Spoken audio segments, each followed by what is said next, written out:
हमें वही बातें दूसरों को बतानी चाहिए जिससे दूसरों को खुशी मिले, आनंद मिले और हमें भी संतोष हो।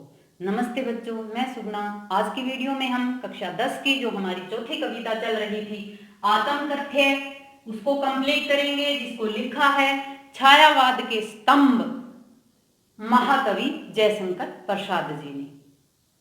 कवि ने जो कवि को कह रहे थे उनके मित्र साहित्यकार कि आप आत्मकथा लिखो, तो कवि ने उनको मना कर दिया था कि मेरे जीवन के अंदर तो केवल दुख ही दुख है, बिल्कुल खाली है, कुछ नहीं है, मैं आत्मकथा नहीं लिखूंगा। क्योंकि आत्मकथा जब कोई लोग पढ़ेंगे तो उनको कुछ नहीं मिलेगा, उनको मेरी पीड़ा देखकर दुख ही होगा। इसलिए कवि ने मना कर दिया था कि मैं आत्मकथा नहीं लिखूंगा। और आत्मकथा न लिखने के कारण भी कवि ने लिखे एक आत्मकथ्य के रूप में। कवि ने इससे पहले वाले पद में ये बताया था कि मेरे जीवन में दुख और दर्द के सिवा कुछ नहीं है। थोड़े ही समय के लिए मेरे जीवन में सुख के पल आए थे, वो मेरे निजी हैं, वो मेरे व्यक्तिगत हैं, वो मैं किसी को बताना नहीं चाहता। मिला कहाँ है सुख जिसका मैं सौपन देखकर जाग गया, आलिंगन में आते आते मुस्का कर जो भाग गया। पहले वाले पदों में कहा था कवि ने कि कुछ समय के लिए मेरे जीवन के अंदर खुशियां आई थी, लेकिन मिला कहाँ, कि कब तक, थोड़े ही समय के लिए। कहाँ मिला वो पूरा सुख जिसका मैंने मात्र सपना ही देखा था। यानी कि सपना कोई व्यक्ति देखता है, सौपन कोई व्यक्ति देखता है, तो वो मात्र निंद्रा में देखा जाता, उतने ही समय के लिए। जैसे ही हम नींद से जाग जाते हैं, सपना हमारा टूट जाता है। कवि ने कहा कि मात्र सपने की तरह थोड़ी ही देर के लिए मेरे पास वो खुशियां रही थी, और आलिंगन में आते आते कि मैं उनको पकड़ पाता, मेरे जीवन के अंदर वो खुशियां बटोर पाता, उसको रख पाता, वो मुझको मुस्काकर भाग गया। कि जिस प्रकार सपन नींद आते ही टूट जाता है, कि मेरे जीवन में आते आते ही वो खुशियां मुझे धोखा देकर चली गई। जिसके अरुण कपोलों की मतवाली सुंदर छाया में अनुरागनी उषा देती निज सुहाग मधुमाया में। जिसके किसके, कवि की पत्नी का जिक्र कवि यहां कर रही है कि मेरी पत्नी के अरुण कपोल, यानी कि अरुण लाल कपोल गाल, अपनी पत्नी की सुंदरता का वर्णन कवि यहां कर रही। इतनी सुंदर थी कि उसके लाल गालों की मतवाली, मस्त करने वाली सुंदर छाया, यानी कि उसकी सुंदरता से अनुरागनी उषा, प्रेम भरी सुबह लेती थी निज अपना सुहाग। शब्द कवि ने किसके लिए प्रयुक्त किया है? लाल, लालिमा की सुंदर लालिमा होती है सुबह की, सूर्य निकलने वाला होता है तो वो लालिमा होती है सुबह की, उसका जिक्र कवि ने किया है। कि मधुमाया की मधुर माया जो होती है सुबह की, व्यक्ति को आकर्षित करती है, अपने में एक तरफ से बांध देती है, कि वो लालिमा जैसे मेरी पत्नी के लाल गालों से चुराई गई हो। कवि की सुंदरता मानो सुबह की जो प्रेम भरी सुबह होती है, वो अपनी सुंदरता मेरी पत्नी से की सुंदरता से जैसे चुराती हो, इतनी अधिक कवि की पत्नी थी, वो सुंदर थी। उसकी समृद्धि पाथे बनी है थके पथिक के पंथा की, सीवन को उधेड़कर देखोगे क्यों मेरी कंथा की। उसकी किसकी? अपनी पत्नी की, कवि की पत्नी की समृद्धि, यादें, पाठ्य, सहारा। थके पथिक कवि ने किसको कहा है? कवि ने खुद को कहा है कि मैं इस जीवन का एक थका हुआ यात्री हूं। दुखों से थक चुके थे कवि, अकेलेपन से थक चुके थे। पंथा, रास्ता, जीवन रूपी रास्ता, कि इस जीवन रूपी रास्ते से थके हुए यात्री का मेरी पत्नी की यादें एक सहारा है। कि मेरी पत्नी की यादों के सहारे मैं अपने जीवन यापन को कर रहा हूं। मैं वो बातें किसी को नहीं बता सकता। उनकी यादें मैं किसी को नहीं बताना चाहता, क्योंकि उनकी यादों के सहारे मैं ही अपना जीवन है वो काट रहा हूं। सीवन को उधेड़कर, सीवन होती है सिलाई, उधेड़कर उधेड़ना, सिले हुए को उधेड़ना। कर देखोगे, देखोगे किसको कहा है कवि ने? जो कवि को कह रहे थे आत्मकथा लिखने के लिए। क्यों क्यों देखना चाहते हो? मेरी यानी कि कवि की कंठा होती है गुदड़ी। यहां कवि ने कंठा अपने आंतरिक पीड़ा को कहा है कि मेरे मन के दुखों को कहा है। कंठा कवि के मन रूपी दुखों का प्रतीक है। कवि ने कहा है कि मेरे मन के अंदर जो दुख दबे हुए पड़े हैं उनको आप बाहर निकलवाना क्यों चाहते हो? कि जिस प्रकार कोई गुदड़ी होती है, हम पुराने कपड़ों से गुदड़ी बना देते हैं बिछाने के लिए, 2 साल 3 साल 4 साल बाद वो बिल्कुल पुरानी हो जाती हैं, फिर हम उसको उधेड़ते हैं गुदड़ी को, सिली हुई को, तो उसमें से बिल्कुल फटे पुराने कपड़े निकलते हैं। वो किसी काम के नहीं आते, किसी प्रयोग में उनको हम नहीं ला सकते, बिल्कुल फट जाते हैं, बिल्कुल पुराने, बदबू भी देने लग जाते हैं।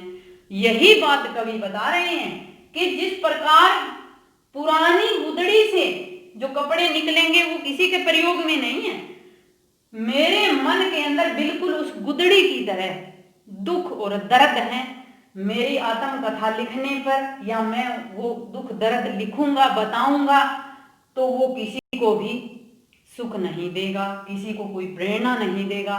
इसलिए कवि कह रहे हैं कि ना तो सुख के पल हैं, वो तो मेरे सहारे हैं, वो मैं बताना नहीं चाहता, और दुख की बात है जो उनकी पत्नी की को याद करके वो दुखी हो रहे हैं, वो कारण वो बताना नहीं चाहते। काव्य सौंदर्य देखें, कवि अपने प्रेम क्षण किसी को नहीं बताना चाहते। कवि अपनी पत्नी के साथ बिताए हुए पल किसी को बताना नहीं चाहते, क्योंकि वो उनके जीवन में उनका सहारा है। खड़ी बोली का कवि ने सुंदर प्रयोग, तत्सम शब्दों की अधिकता है, संस्कृत निष्ठ भाषा कवि की यहाँ हम कह सकते हैं सौपन। तत्सम शब्द है अरुण, अनुरागिनी, उषा, समृद्धि, पंथा, ये सारे के सारे तत्सम शब्द हैं।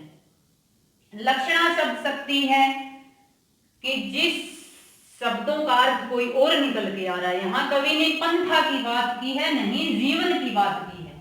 कंथा की बात नहीं, गुदड़ी की। यहां कवि के आंतरिक पीड़ाओं की बात है।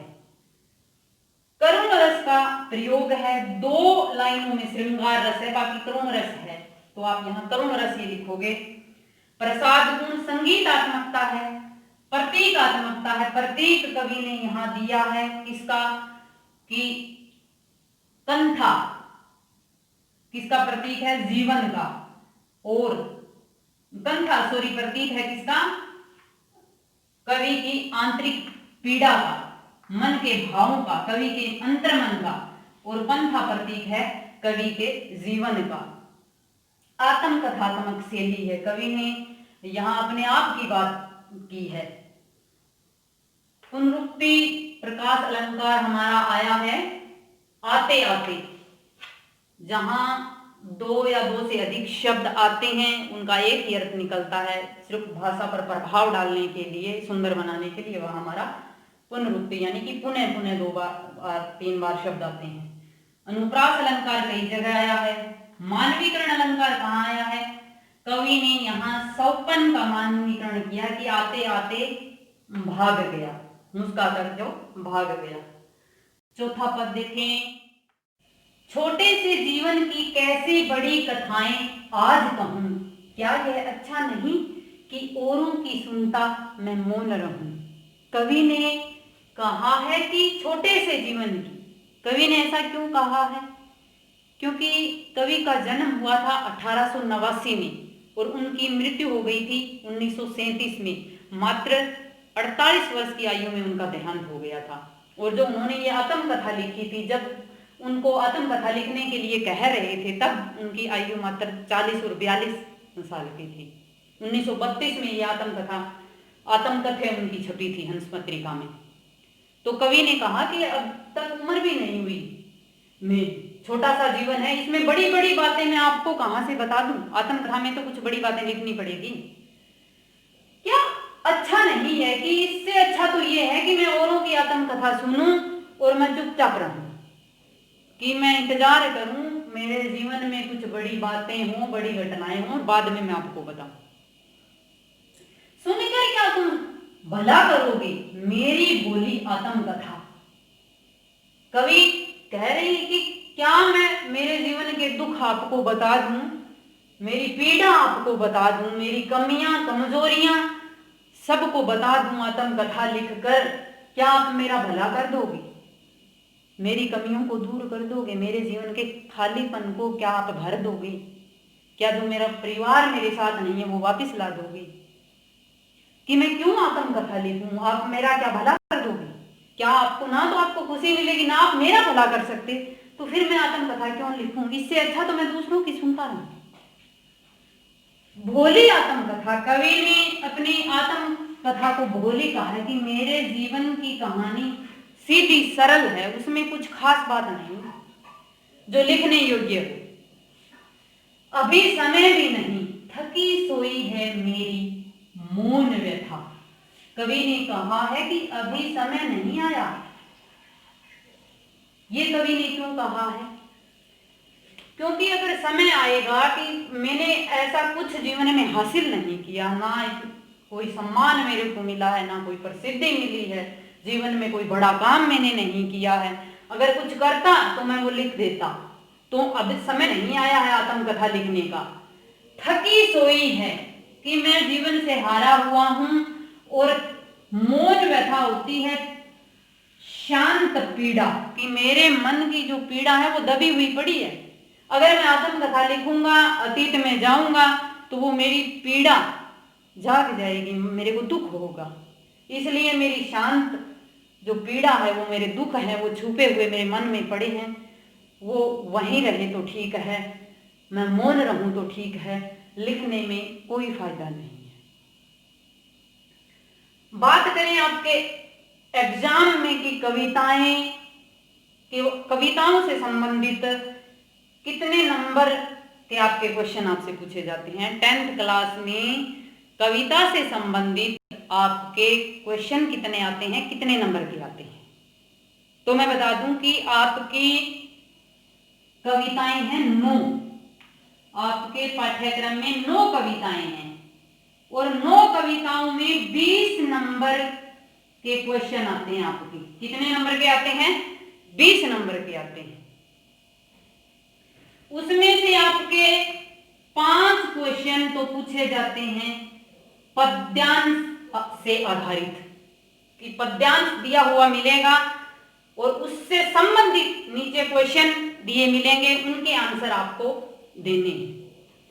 और आपका 4 नंबर का काव्य सौंदर्य आएगा, इससे अलग एक और पद्यांश आता है, उसका आपको काव्य सौंदर्य करना होता है, काव्य की विशेषता बतानी होती है।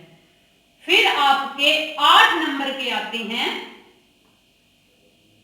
छोटे ऑप्शन वाले कविता से संबंधित क्वेश्चन, और 3 नंबर के आपका आता है कविता से संबंधित एक बड़ा क्वेश्चन।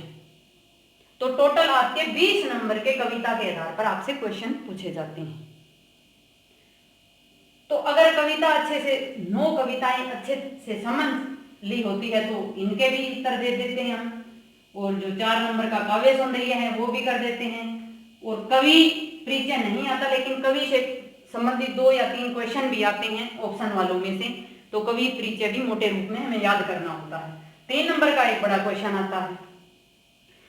तो अगर पद्यांश दिया हुआ है, उसके नीचे उससे संबंधित क्वेश्चन दिए होते हैं, वो किस प्रकार करने होते हैं, वो इस प्रकार करने होते हैं। पहला देखो, 1 नंबर का तो आपका सीधा यही आता है कि कवि और कविता का नाम लिखें।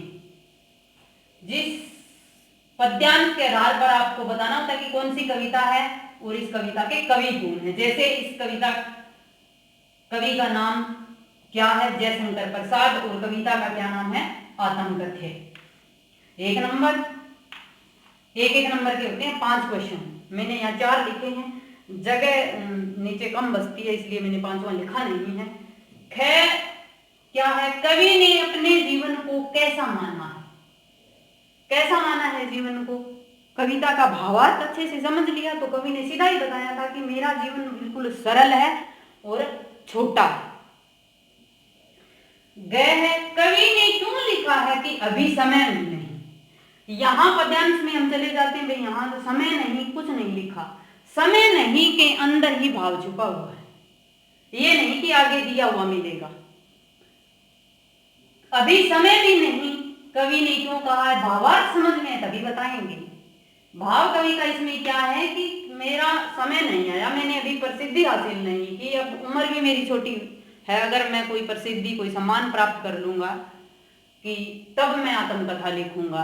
कि आत्मकथा कब लिखी जाती है? व्यक्ति की कुछ आयु बड़ी हो जाए, कुछ वो काम कर ले जीवन में, तब आत्मकथा कवि का मानना है कि लिखी जाती है। आगे कौन सा है?